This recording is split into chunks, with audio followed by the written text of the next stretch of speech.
क्या नीतीश कुमार और बीजेपी एक बार फिर साथ आएंगे? क्या लालू यादव की पार्टी आरजेडी और नीतीश कुमार की पार्टी जेडीयू के रिश्ते फिर से खत्म हो जाएंगे?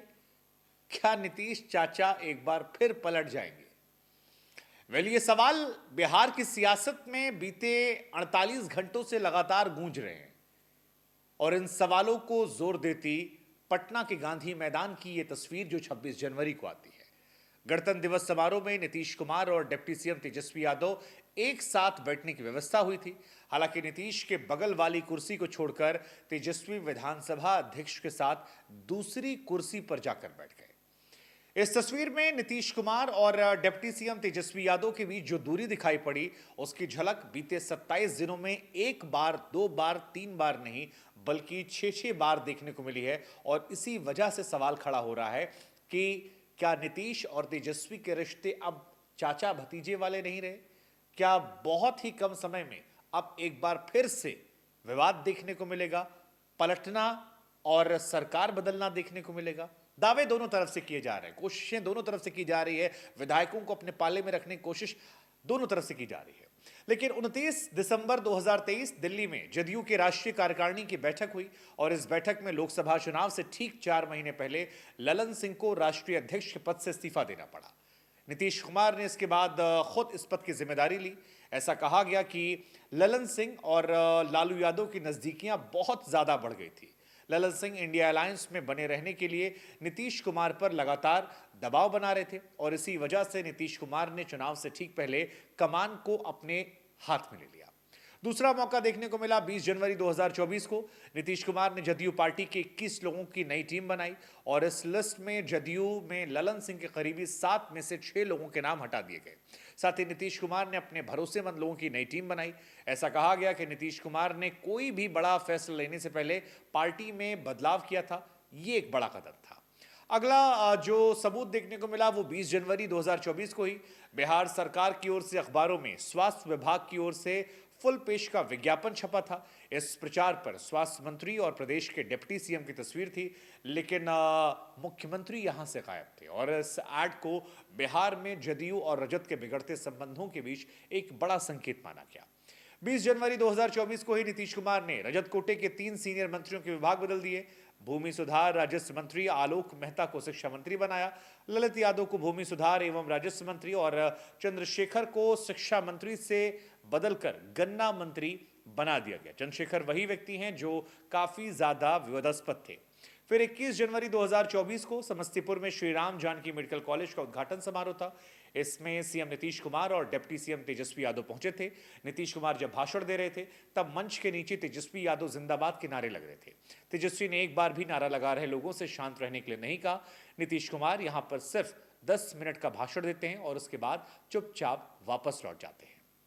फिर 25 जनवरी 2024 को कैबिनेट की बैठक केवल 15 मिनट में खत्म हुई। मंत्री और अफसर नाश्ता भी नहीं खत्म कर पाए थे। मुख्यमंत्री नीतीश कुमार लिफ्ट से तो डिप्टी सीएम तेजस्वी सचिवालय की सीढ़ी से नीचे उतरे। लोकसभा चुनावों से पहले गठबंधन टूटने की कगार पर पहुंचने की वजह क्या हो सकती है, ये अपने आप में एक बड़ा सवाल है। कई सारे पॉलिटिकल एक्सपर्ट्स को लेकर राय दे रहे हैं। ऐसे में तमाम लोगों का यह मानना है कि नीतीश कुमार कभी भी नहीं चाहेंगे कि उनके सांसदों की संख्या घटे। खबर यह है कि उनकी पार्टी के ज्यादातर सांसद एनडीए के साथ चुनाव लड़ना चाहते हैं और खासतौर पर राम मंदिर बनने के बाद नीतीश कुमार को लगता है कि उनकी पार्टी अगर बीजेपी के साथ नहीं जाती है तो फिर उनके बुरे दिन बिहार के अंदर देखने को मिल सकते हैं और उनकी पार्टी का एक भी सांसद शायद चुनाव न जीत पाए। 13 दिसंबर को नीतीश कुमार ने कहा था कि 2025 का चुनाव तेजस्वी के नेतृत्व में लड़ेंगे। ऐसे में माना जा रहा है कि तेजस्वी के लिए सीएम पद छोड़ने का दबाव बढ़ता जा रहा है। नीतीश के लिए आगे की राह मुश्किल हो जाएगी। राम मंदिर प्राण प्रतिष्ठा के बाद बीजेपी के पक्ष में हवा को देखते हुए जदयू ने अभी से एनडीए में शामिल होने का फैसला कर लिया। हाल ही में 2 ओपिनियन पोल ने भी नीतीश और उनकी पार्टी के नेताओं के मन में शक पैदा किया, जिससे बताया गया कि जदयू और आरजेडी बाकी महागठबंधन दलों के साथ लोकसभा चुनाव लड़ते हैं तो सबसे ज्यादा नुकसान जो है वो जदयू को होगा। लोकसभा की 40 सीटें बिहार से आती हैं, ऐसे में 20 सीटें बीजेपी जीत सकती है। चिराग पासवान को 3 सीटें मिलेंगी। उपेंद्र कुशवाहा की पार्टी आरएलजेपी को 1 सीट पर जीत मिल सकती है। इस तरह से एनडीए खाते में 24 सीटें जाने का अनुमान है। तो वहीं रजत को 7, कांग्रेस को 2 सीटों पर जीत मिल सकती है और जदयू को 7 लोकसभा सीट जीतने का अनुमान है। मतलब ये कि जदयू के सांसदों की संख्या 16 से घटकर 7 हो सकती है, ये ओपिनियन पोल में कहा गया है। ऐसे में चुनाव आते आते ये आंकड़ा और भी ज्यादा बढ़ या घट सकता है, लेकिन नीतीश कुमार को शायद घटने का ज्यादा डर है, इसी वजह से पाला बदलने वाली कहानी आ रही है।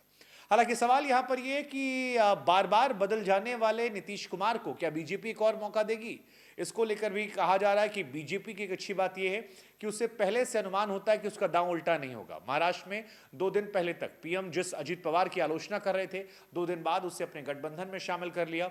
अब तक जितने राज्यों में उथल पुथल हुई है, बीजेपी का दांव उसके फेवर में रहा है। जहां तक बात बिहार की है तो बीजेपी जदयू को 3 वजह से मौका दे सकती है। पहली वजह जातीय समीकरण की। बिहार में जाति की राजनीति यानी कास्ट कार्ड बेहद अहम है। ऐसे में बिहार में ईबीसी यानी एक्सट्रीमली बैकवर्ड क्लास की 30% जो आबादी है, जिसमें कोरी, कुर्मी, निषाद, नाई, तेली जैसी जातियां हैं, इस वोट बैंक पर सबसे ज्यादा पकड़ नीतीश कुमार के जदयू की है। बीजेपी लोकसभा चुनावों में इस बैंक को जीतना चाहती है, इस वोट बैंक पर अपना सपोर्ट चाहती है और शायद कर्पूरी ठाकुर को भारत रत्न देना इसी कवायद का एक बड़ा हिस्सा है। दूसरी जो बड़ी वजह है वो है इंडिया अलायंस को तोड़ने की कोशिश। बीजेपी हर हाल में लोकसभा चुनावों से पहले इंडिया अलायंस को तोड़ना चाहती है, क्योंकि नीतीश कुमार इंडिया अलायंस के बड़े नेताओं में से एक हैं। उन्होंने ही शुरुआत की थी, तमाम लोगों को मिलाया था। ऐसे में नीतीश कुमार को अगर वो तोड़ लेते हैं तो इंडिया अलायंस टूट जाएगा और कांग्रेस यूपीए वाले दलों के साथ ही रह जाएगी। बाकी ये इंडिया अलायंस को लेकर जो एक परसेप्शन था वो भी बन जाएगा। तीसरा, तेजस्वी यादव को सीएम बनने से रोकना। बीजेपी आगे की सोच रही है। हाल फिलहाल में तेजस्वी यादव के सीएम बनने की चर्चाएं बहुत ज्यादा थी। ऐसे में नीतीश कुमार को एक और बार सीएम भी बनाना पड़े तो भी बीजेपी को ऐतराज नहीं है, क्योंकि बीजेपी लॉन्ग टर्म में तेजस्वी यादव को सीएम के तौर पर नहीं देखना चाहती है। अब सवाल यह है कि क्या नीतीश कुमार इंडिया गठबंधन में ज्यादा सीटों के लिए दबाव बना रहे हैं?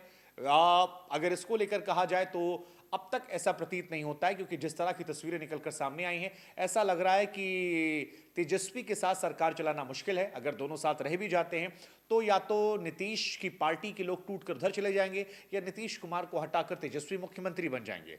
हालांकि खबर यह है कि अगर सोनिया गांधी दखल दें तो नीतीश कुमार शायद मान जाएं, लेकिन इंडिया गठबंधन के पास नीतीश कुमार को देने के लिए बहुत कुछ नहीं है। ऐसे में फिलहाल कुछ ही विकल्प हैं जो नजर आ रहे हैं। जैसे कि एक विकल्प है नीतीश कुमार 9वीं बार मुख्यमंत्री पद की शपथ लें। इसकी संभावना भी है कि नीतीश कुमार की पार्टी इंडिया गठबंधन से अलग हो, नीतीश कुमार इस्तीफा दें और बीजेपी के समर्थन से 9वीं बार सीएम बन जाएं। दूसरी कहानी है विधानसभा भंग हो जाए। अब बीजेपी अपनी शर्तों पर जदयू के साथ जाना चाहेगी। अगर नीतीश कुमार को सीएम नहीं बनाया जाता है तो वो विधानसभा भंग कर सकते हैं और कार्यवाहक सीएम बने रह सकते हैं। ऐसे में राज्य में राष्ट्रपति शासन लागू हो जाएगा। ऐसा हुआ तो फिर लोकसभा के साथ विधानसभा का भी चुनाव होगा। तीसरी वजह, लालू यादव 8 विधायक जुटा लें तो उनकी सरकार बन सकती है। लालू यादव जेडीयू तोड़कर अपनी सरकार बनाना चाहेंगे।